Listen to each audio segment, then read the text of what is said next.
बड़े से बड़े विघ्न में अपने इष्ट देव के सिवाय किसी और का भरोसा नहीं आना चाहिए। यहां हम लोग घबरा जाते हैं। अच्छा, ऐसी घटना हो गई, भाई देखो किसी अधिकारी का फोन नंबर तो होना ही चाहिए, मर गए।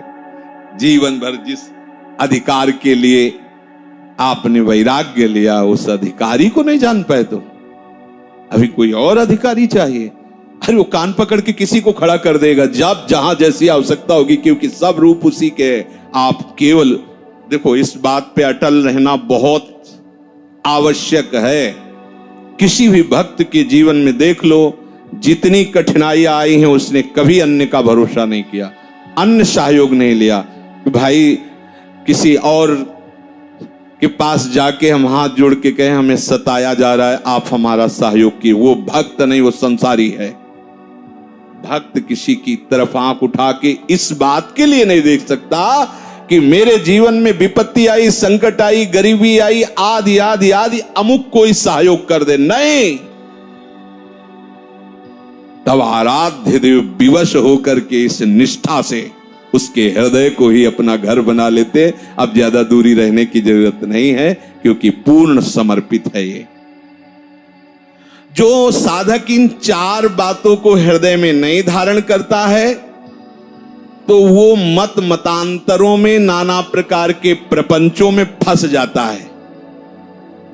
परमार्थ में चलने वाले उपासक को ये चार बातें समझनी चाहिए। अपने आराध्य देव के सिवा किसी से सहयोग नहीं लेना।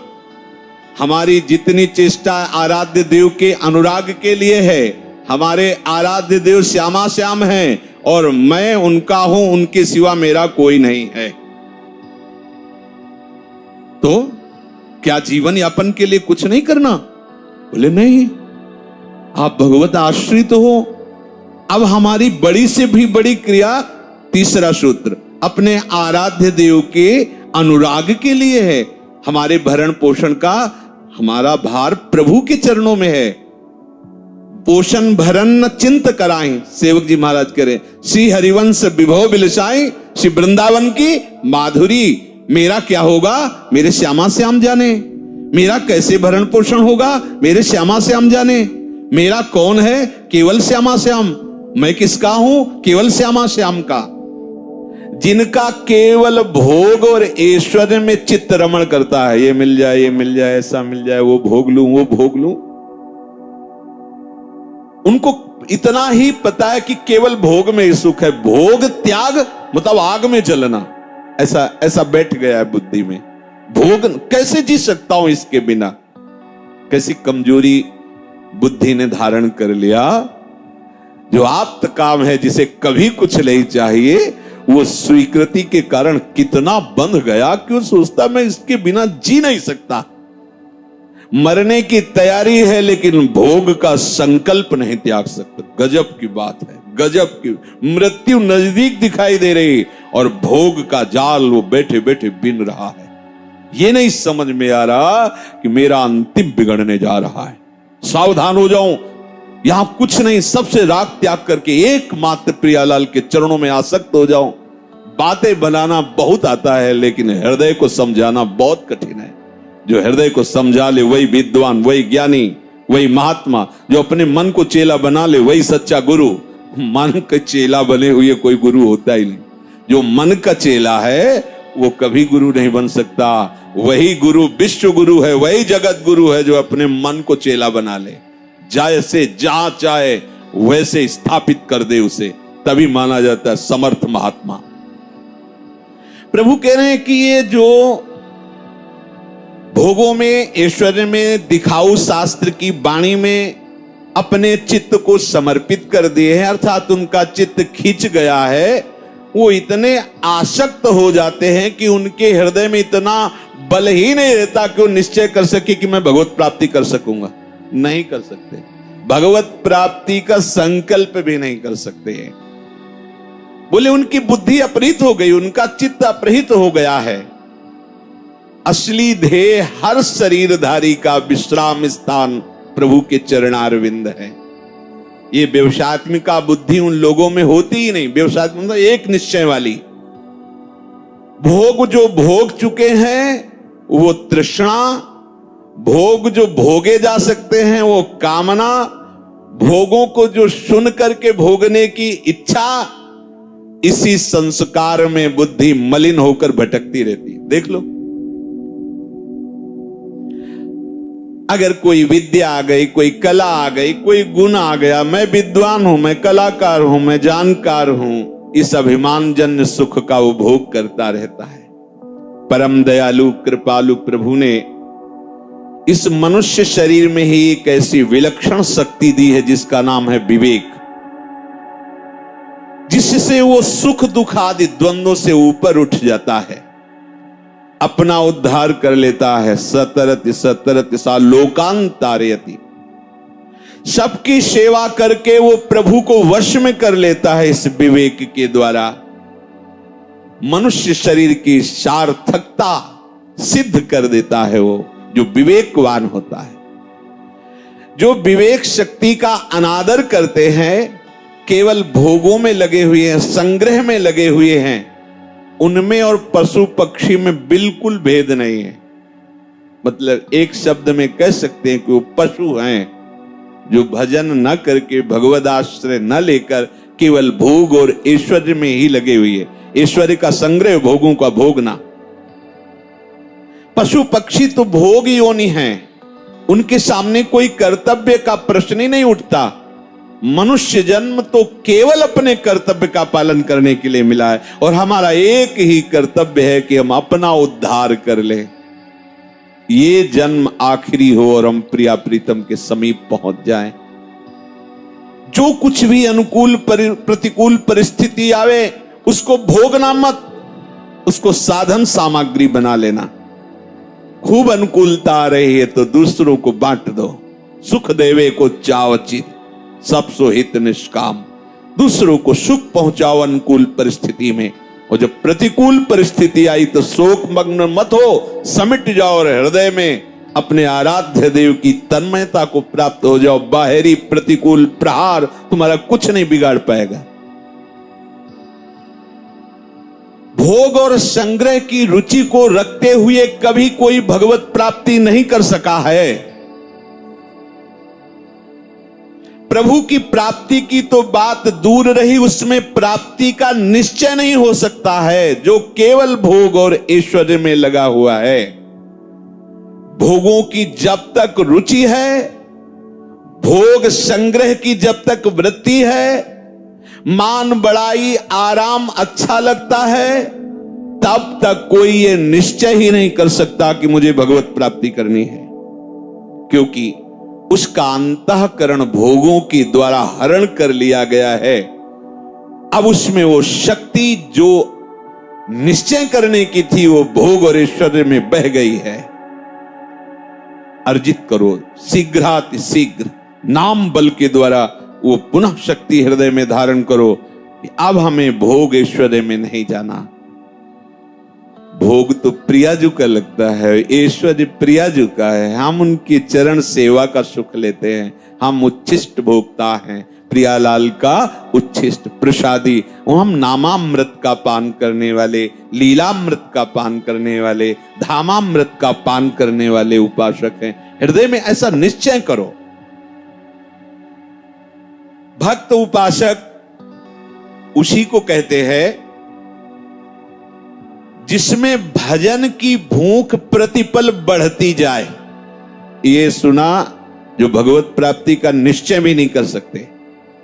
तो जो भक्तजन है, जैसे भोगी पुरुष में प्रतिपल भोगने की नई नई रुचि, भोगों के संग्रह करने की नई नई अटकल, ऐसा करें तो ये भोग मिल जाएगा, ऐसा करें तो ये संपत्ति मिल जाएगी, ऐसे ही भक्त में भजन के लिए नई नई रुचि होती है।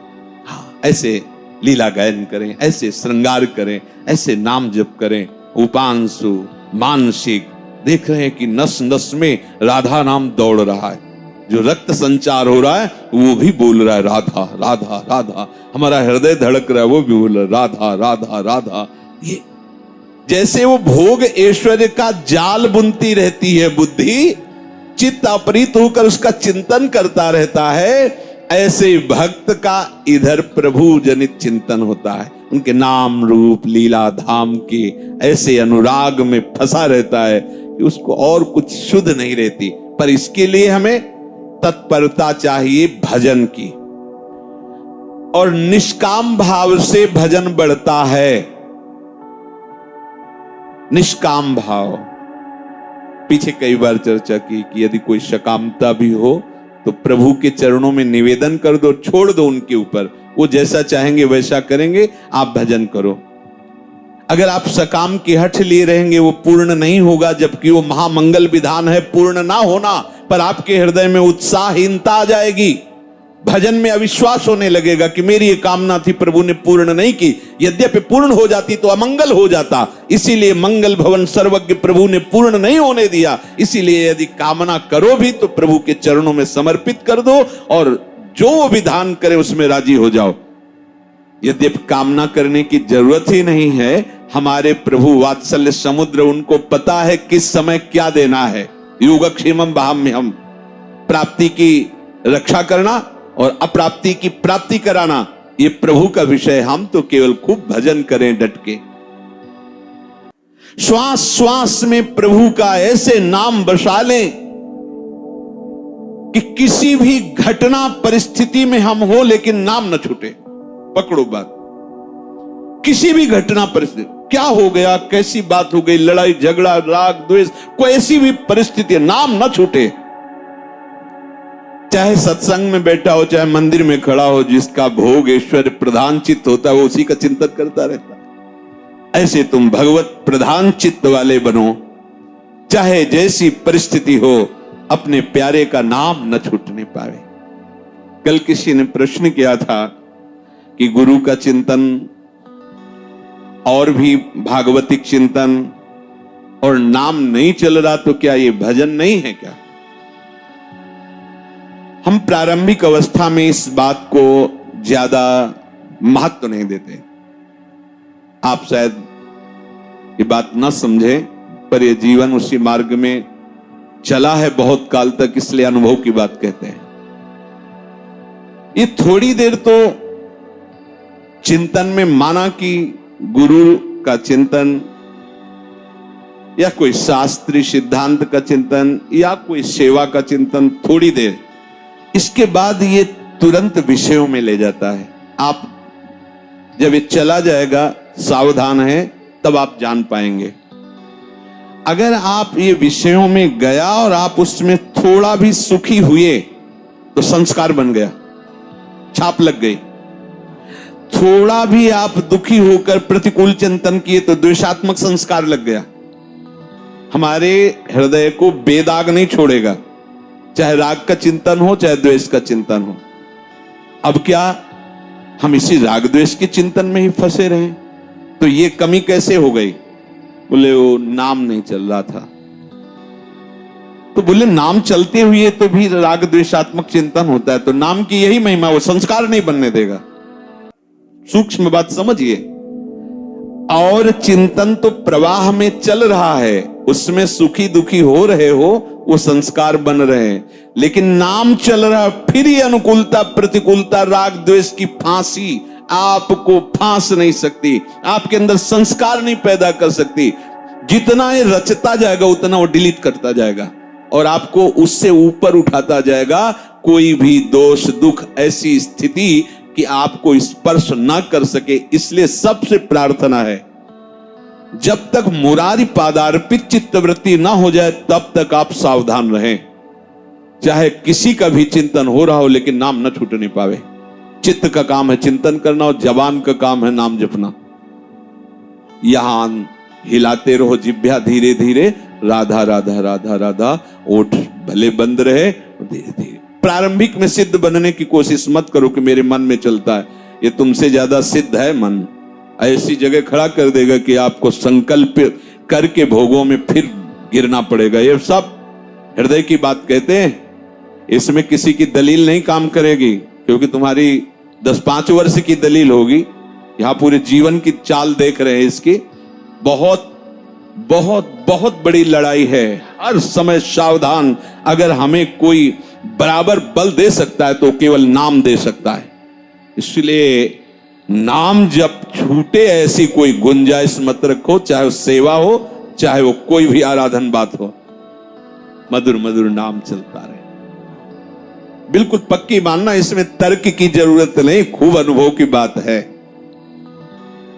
ये सब कुछ चिंतन करते हुए जीवित रहेगा मन, लेकिन नाम चला तो ये जीवित नहीं रहेगा, मारा जाएगा ये। इसीलिए देख लो आप सब, अधिक से अधिक ये कतराता है नाम से। हम सब कुछ करने के लिए उत्साह रख सकते हैं, लेकिन नाम के लिए कांपता है मन, और जहां बैठो तो जलन शुरू हो जाती, क्योंकि सीधे नाम उसको मारता है, मन को मारता है सीधे। इसलिए भक्त वही है जो किसी भी अवस्था में नाम को न छोड़े। बात को पकड़ लीजिए। उसे और किसी सद्गुण उपार्जन करने के लिए अलग से उद्योग करने की बिल्कुल आवश्यकता नहीं है। नाम सुमिरन ही समस्त सद्गुणों को प्रकाशित कर लेगा। उल्टा नाम जपत जग जाना, बाल्मीक भय ब्रह्म समाना। ओहो, कैसे आचरण और कैसी स्थिति, ये नाम की अपार महिमा। कोई भी सद्गुण प्रभु को अधीन नहीं कर सकता, क्योंकि प्रभु सद्गुण के समुद्र हैं। और सुमिर पवन सुत पावन नामो, अपने बस करी राखे रामो।